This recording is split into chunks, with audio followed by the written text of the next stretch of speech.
Today, as the Republic of Somaliland commemorates the 35th anniversary of the restoration of its sovereignty that have been hijacked from them in 1960, we gather not only to celebrate our history, but to define our future.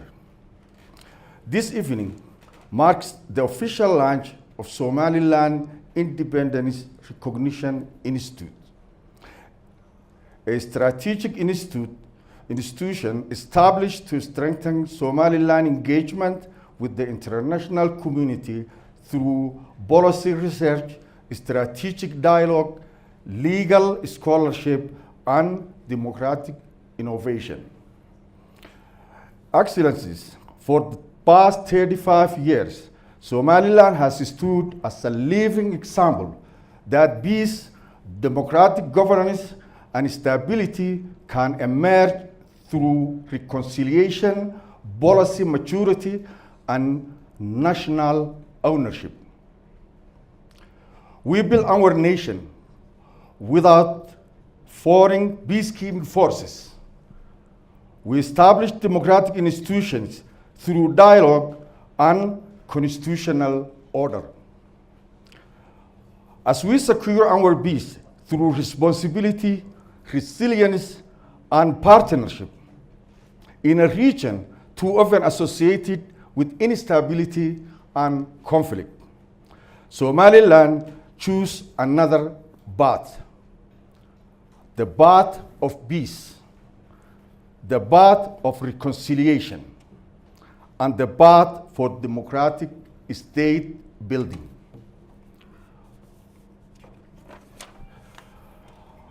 And behind these achievements stand the people of Somaliland, men and women who rebuilt these communities from the ruins, restored trust through dialogue, and consistently choose violence over bullets. Excellencies, the world is changing. Diplomacy is changing, and the nature of strategic influence is also changing. Modern diplomacy is no longer confined to formal recognition alone. Today, influence is increasingly shaped by economic connectivity, maritime security, technological cooperation, and climate resilience, digital engagement, and regional partnership. The new diplomacy of Somaliland. This diplomacy is not based on sympathy. It's based on strategic relevance. It's a diplomacy that positions Somaliland not as an isolated actor seeking attention, but as a reliable, constructive partnership that capable of contributing a meaningful and regional and international stability. In a fractured region, Somaliland chose democracy. In an uncertain world, Somaliland offers reliability. This vision is clearly defined in the Somaliland Foreign Policy Framework 2025 to 2029, built upon 8 strategic pillars. 1, democratic reconciliation and international relationship, security and defense cooperation, economic and social diplomacy, environmental diplomacy, cultural diplomacy, and public diplomacy. Together, these pillars define Somaliland's modern statecraft and reflect our commitment to constructive international engagement. Ladies and gentlemen, Somaliland's diplomacy today is not merely about defending our history, it's about shaping our future.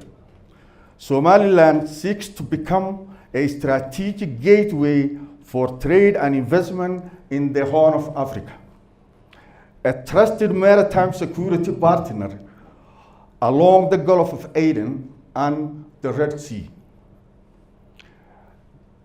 a democratic and stable economic hub for the region, and a responsible regional actor that contributing peace and connectivity and cooperation.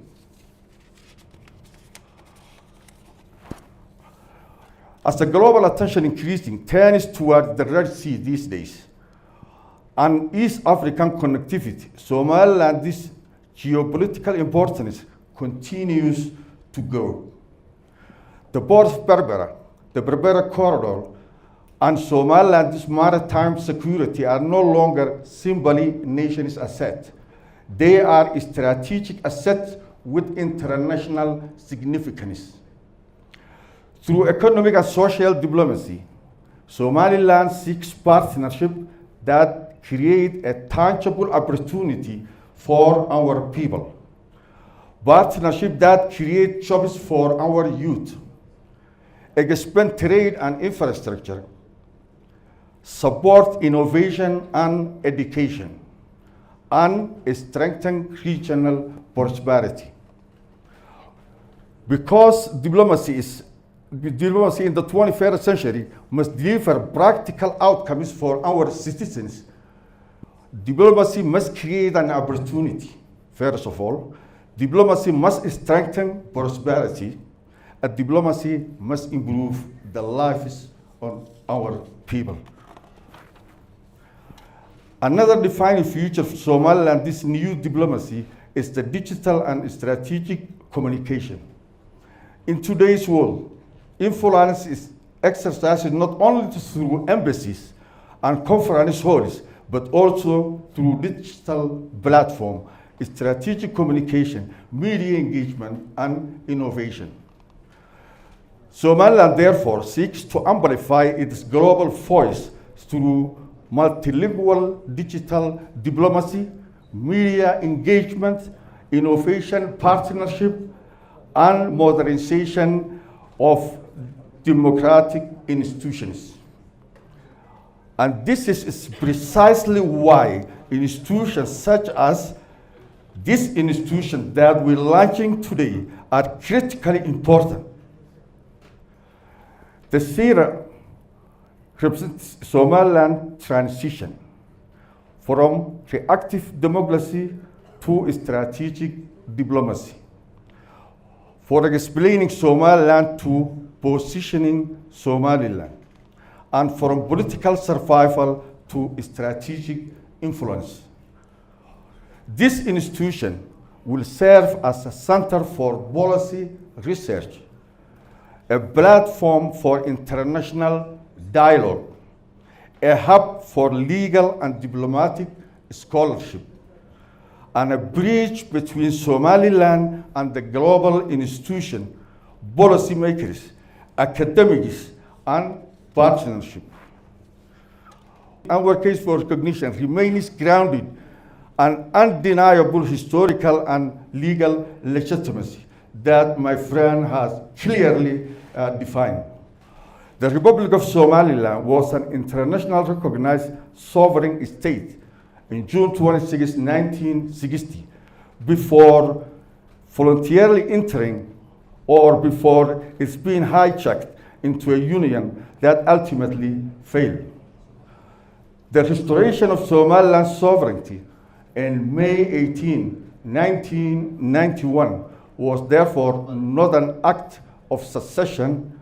It was a restoration of a sovereignty that already existed under the international law. But today, Somaliland's case extends beyond history alone.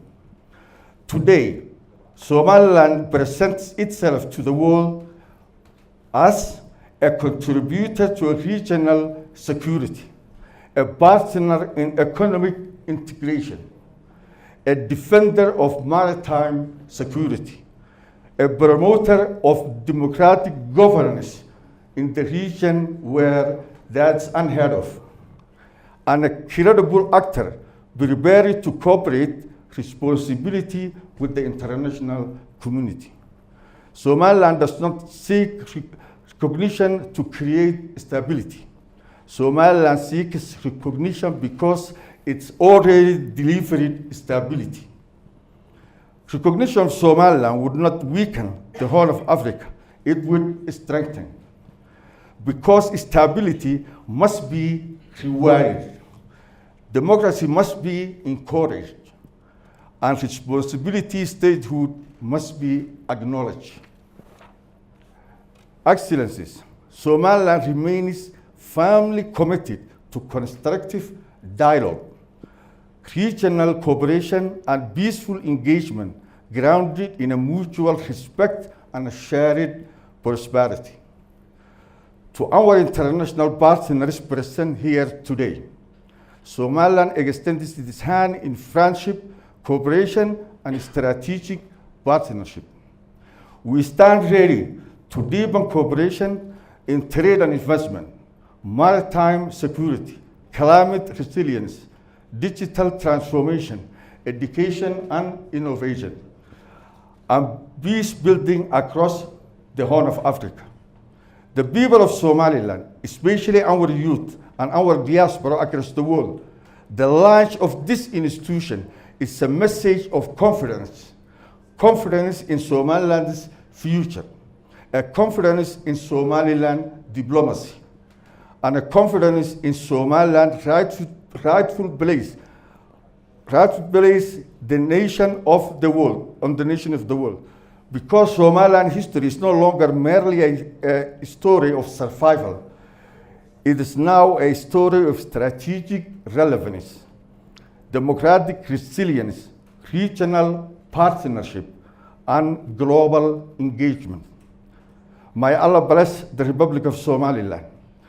I want to take this opportunity, just like my other minister before, to thank the Israeli government and the Israeli nation for the historic recognition of Somaliland.